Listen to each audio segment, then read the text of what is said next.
I don't know what's going on. I don't know why I can't lose weight. I'm only eating 1,000 calories a day. Well, that's why you can't lose weight.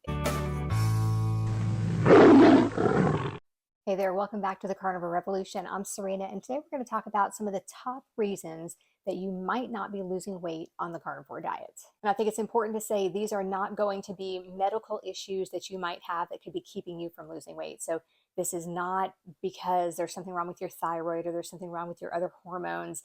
These are going to be just things that you can do, that you can change so that you can lose the weight. One of the reasons that you might not be losing weight on the carnivore diet could be that you're not drinking enough water. I know that sounds ridiculous, but water is super important. Every cell in our body needs water. Most people are chronically dehydrated and don't even know it. Many people have things like head pain, body aches, and a lot of those things can be attributed to not having enough water. So if you're only drinking a couple of cups of water or maybe 2 little plastic water bottles full of water a day, just take this as notice that you are not drinking enough water. You should be drinking about 8 cups of water every day, but typically on a normal day, I'm somewhere around 3 quarts of water. My ultimate goal being a gallon of water. When I drink a gallon of water, my life is just better. I don't think everybody needs a gallon of water, but a gallon of water works for me. And people don't like to hear this reason. This is a hard one to take in, but you might be eating too much dairy. And I know that really stinks because dairy is because cheese, right?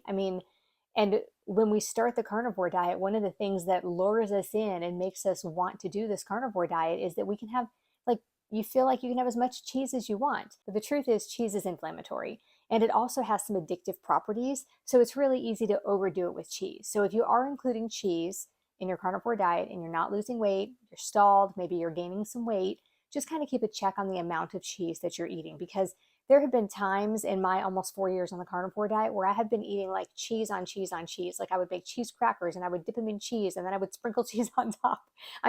Cheese is life, right? One thing I have realized in the last several months though is that as far as dairy goes, heavy cream is definitely different for me and how my body reacts to it than cheese is. So that's something also to keep in mind. If you're finding that you are having a lot of dairy, eating a lot of cheese, and you aren't having the results that you want, but you still want to be able to put heavy cream in your coffee, for instance, and that's why you're not giving up dairy, just keep in mind that the two don't always have to follow the same path. You might find that you can still have the heavy cream in your coffee or maybe some carnivore ice cream and have it not affect you the way cheese does.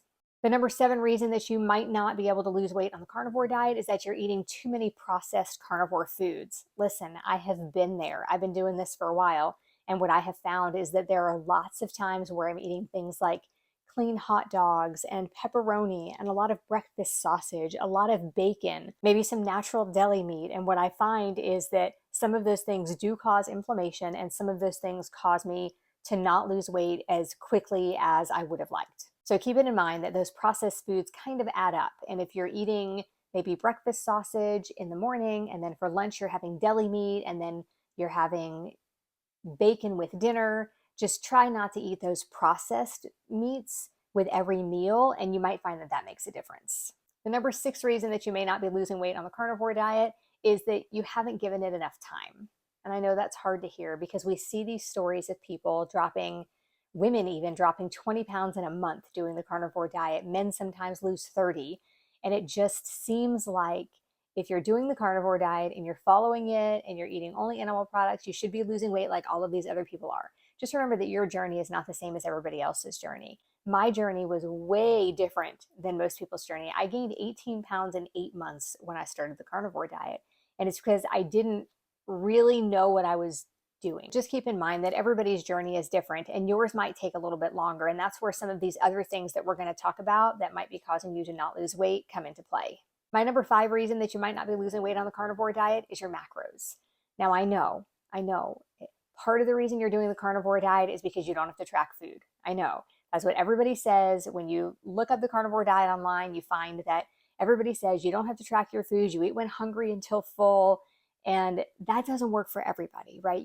Not everybody can just eat whatever they want on the carnivore diet and lose weight and feel really good. Sometimes the macros matter. And I have tried multiple different ways of doing my macros, from 80-20, which I find to be my most successful place. And when I say 80-20, I mean 80% fat, 20% protein, as far as my total calories go for the day, 80% of those would be fat and 20% of those would be protein.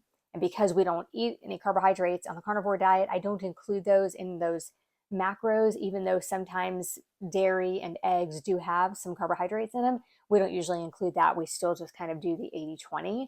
I've heard a lot of people have great results with 70-30, 70% fat, 30% protein. And then there are people who do even better on lower fat than that. And there is lots of debate on when you eat higher fat foods and your ketones go up, does that mean that the ketones are coming from the food you're eating, or is it because your body is burning your fat? I don't have the answer to that necessarily, but what I have found for me is that when I eat higher fat, I typically do better on the carnivore diet. So people can say those ketones that are showing up in your blood are the ketones from the food that you're eating, but that doesn't really matter if I lost weight eating that way. And so I lost more than 35 pounds and I kept it off. I gained a little bit back at one point from eating too much dairy, and then I pulled the reins back and I was able to get rid of that. But for me, it's always 80-20 or even 90-10 that really helps me with that. So I think there is a place for tracking in the carnivore diet, and it can certainly help you hone in. The way that I look at it is kind of like when you weigh yourself. A lot of people say, oh, you shouldn't weigh yourself. That's so silly to weigh yourself. Well, for me, weighing myself helps me to see if what I'm doing is working. And so if I'm not weighing myself and I'm not tracking my food and I don't know what I'm doing, then how do I tweak it to fix it, right? So I like to say track it so you can tweak it. It's not a big deal to have to put your foods into an app. I like Carb Manager the best. And so once you put in your foods, most everybody eats kind of the same foods over and over again anyway. So it's really easy to go in and find those same foods you ate yesterday or the day before. And what I recommend is when you first get your tracking app, take that first day where you're not actually using it to track your food and just go ahead and pretend you're tracking and just track all the foods that you eat like over a week's time, and go ahead and get those in the history because they're going to be easier to find like tomorrow when you decide I'm buckling down and I'm going to track my food. So that's my little tip about tracking, because I do think that it can be important, and that's how you'll figure out your macros. You can go into the Carb Manager settings or the settings on whichever app that you're going to use, and you can set it to help you reach those goals, the 80-20 or the 70-30 or whichever you choose. And you want to do that, and you want to choose one of those and stick with it for about 2 weeks to kind of see whether or not it's working. And you might find that it works for a little while, and then after a month it stops, and it might be time to switch up those macros again. So just keep in mind that there is a place for tracking with the carnivore diet. I don't think everybody needs to track, but I do think it can come in handy. I can't fix what's not working if I don't know what I'm doing. The fourth reason that you might not be losing weight on the carnivore diet is not exercising. Granted, not everybody needs to exercise to lose weight on the carnivore diet, and there are a lot of people who are incapable of exercising, yet they still lose weight. With that being said, I do think getting some kind of movement in throughout the day is important, whether you can take 10 or 15-minute walks after each meal, or you can walk in place. Let's say you work in an office, maybe you could walk in place in your office on your lunch break, just to kind of get some movement in, get some steps going. If you can sprint up the flight of stairs every time you go up the flight of stairs, whether it's at home or at work, do that. Just keep in mind that movement is important, and you don't have to be pumping iron at the gym. You don't have to be out sprinting. You don't have to be out running, but movement can definitely help you with burning some extra calories, keeping your metabolism up. There are studies that show that exercise and getting those steps in is really important. So I do think you should do that whenever possible. The number 3 reason that you might not be losing weight on the carnivore diet, because you're not losing weight, you're losing inches. And I know that's hard to hear, but pay attention to the way your clothes fit. A lot of times you won't be losing weight on the scale, but you are losing inches. This is a very common problem to have. People get frustrated because they're not losing weight on the scale, but you are losing inches and your clothes are getting looser. So the number on the scale shouldn't dictate whether or not you stick with the carnivore diet.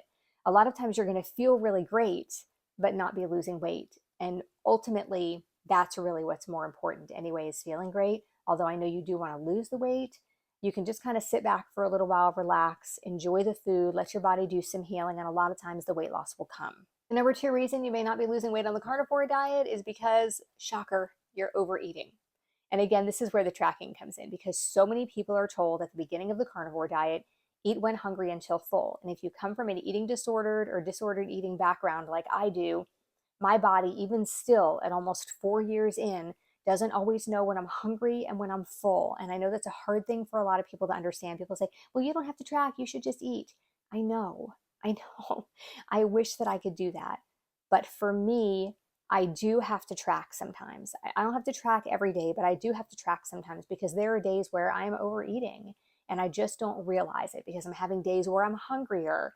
And it's not always bad to fill that need when you're hungrier, but sometimes that's how we got to the place that we were. It's because we had this need to eat, like this desire, and we weren't really hungry. And sometimes when you come from the eating disorder or disordered eating background, your hunger cues are broken. And so sometimes I can start eating something and eat much more than other times and then think, oh my goodness, what just happened? And then I kind of feel sick afterwards, but I don't notice it at the time. And so for me, and even like eyeballing it a lot of times doesn't work for me. And I think there's a lot of people out there that are like that. And so if that's you, don't be ashamed with tracking. Like every now and then, even if it's just once a week, go ahead and go back and track one of your days so you can see about how much you're eating on a regular basis. And that can really help you to figure out if you're overeating and that maybe that's why you're not losing the weight that you're trying to lose. Because calories do matter. And I know there's that whole, oh, what's a calorie? Calories don't matter. But calorie is a way that we know of to pay attention to how much we're eating. And especially for people like me, a lot of people out there that are watching this video don't know when they're hungry and when they're full, and they don't really know when to stop eating. And so there's nothing wrong with using calories as a way to measure in those instances when your body doesn't have that signal. Like my body doesn't usually tell me when I'm full until it's too late. I mean, there are times, but there are times where it doesn't. And so for those occasions, it's nice to have the tracking app where I can see how much I'm eating because, like I said, sometimes my eyes lie to me, sometimes my stomach lies to me. And so it's really nice to be able to have those extra tools in our toolbox that we can use. I talk a lot about having tools in our toolbox. So I talk about sardine fasting and egg fasting and water fasting. So I think there are a lot of different tools we can have in our toolbox that can help us get through this journey, that can help us stay on track. And I really believe that tracking your food sometimes can help with that. And the number one reason that you're not losing weight on the carnivore diet could be that you're under eating. I know, I know, but it happens to a lot of people, women especially, but men also on the carnivore diet. You don't eat enough. And the reason that happens is because we're full and we're satiated. We're fueling our bodies with the right kind of foods, fat and protein, like our ancestors did. And it's really easy to feel too full and then not eat again in the day. And a lot of women come to me and they say, I don't know what's going on. I don't know why I can't lose weight. I'm only eating 1,000 calories a day. Well, that's why you can't lose weight. It's because a toddler needs between 12 and 1,400 calories. And if we're full grown women or full grown men, we certainly need more than that. And women will say to me all the time, and sometimes men too, is that I wasn't hungry for breakfast. And so I had lunch, but it was a really big meal. And then I just wasn't hungry at dinner. So I skipped dinner. And we go back and we track their lunch. And they had 8, 900, 1,000 calories for lunch. And the deal with doing OMAD or 2MAD, so 1 meal a day or 2 meals a day, is you're supposed to still get in your full amount of calories. Because if you don't, you end up under eating. And if you do that for a really long time, your metabolism slows down and kind of matches what you're eating. So for me, for instance, in the beginning, I was only eating about 800 calories a day. I was fasting every other day. So it was 800 calories every other day, basically. And I actually gained weight because on the 1 or 2 days a week that I let myself just kind of eat whatever carnivore foods I wanted, I was eating more calories, but I had slowed my metabolism down at that point. And so as I was eating more, I would gain half a pound or a pound that week, and that weight would stay on because I couldn't lose it because I was under eating, and my body would say, I'm not letting go of anything. I was like in extreme crisis mode, right? My body was freaking out. And so every time I ate a little bit more, my body would just hold on to that and not let it go. So ultimately, I had to raise my calories up to about 2,000 calories a day, that we call it reverse dieting. And then I was able to lower my calories back down slowly to a point where my body felt safe letting go of the weight. And so what happens to a lot of people is you're not losing weight at 1,600 calories a day. So you say, oh, well, I must need less than that. And you lower it to 1,400. And that works for a couple of weeks, maybe 3 weeks. And then you think, you stop losing weight and you think, oh, I must need to eat less than this. And now you're down to 1,200. That works for a week or so. And then your body stops again. You say, I don't understand what's wrong. Now I'm only eating 800 calories a day. Or people will say to me, I don't know what's going on. The only way I can lose weight is if I eat 800 calories a day. Well, you can't really live on 800 calories a day or 700 calories a day. That is not sustainable. That's not something that's healthier that you should be doing. let's say your basal metabolic rate is about 1,200 calories. That's the amount of calories that your body burns every day if you just lay around and don't do anything. Let's say it's about 1,200 calories. And then you figure in your daily activities, getting up, brushing your teeth, taking a shower, going to work, coming home, stopping at the grocery store, taking your kid to sports. Let's say you're up to 1,800 calories a day as far as your metabolism goes in a normal day without exercise. And then you eat 800 calories that day. And then you do exercise. Let's say you go for a run or you lift weights or you go for a walk and you burn 400 calories. If you take that out of the 800 calories that you have eaten, now your body thinks you've only eaten 400 calories today. No wonder your metabolism is slowing down. No wonder your body is starving. Now, eventually, do starving people lose weight? Yeah, but it's not healthy and you lose mostly muscle. So undereating can be a serious issue for a lot of people on the carnivore diet just because you end up not being hungry enough to eat the correct amount of foods. That's another time that tracking really can come in handy. And tracking really helped me after I did all of that undereating for so long. And I'll tell you what, I kept my scale even though people told me to throw it away. But everybody said, you don't need to track your food. Just eat when hungry until full. Do alternate day fasting. Do rolling 36-hour fast. Do rolling 48-hour fast. Everybody told me, don't track your food. And so I didn't. And I'll tell you where it got me. It got me 18 pounds up, super frustrated and feeling like I had wasted time. And I don't want that for you. So just remember that undereating is a thing. And if you're sitting there right now thinking, oh no, I only had 4 eggs today and 4 ounces of ground beef. Well, that's not enough food. That's going to be, 600 calories maybe. And so it's really important to make sure that you're fueling your body. I mean, the carnivore diet, I know most people come to the carnivore diet to lose weight, but the carnivore diet becomes about so much more. It becomes so much about healing our bodies and healing our minds. And you can't do that without proper nutrition. And you get all the nutrition you need from the animal products that we're eating. But it is important to make sure that you're eating enough, but not eating too much. And again, that's where tracking comes in. So I do think that that can help a lot of people. Okay, those were my reasons that you might not be losing weight on the carnivore diet. I hope this video was helpful for you. Do me a favor, please like this video, subscribe, leave me a comment, and I hope you guys have an amazing day. I'll see you next time.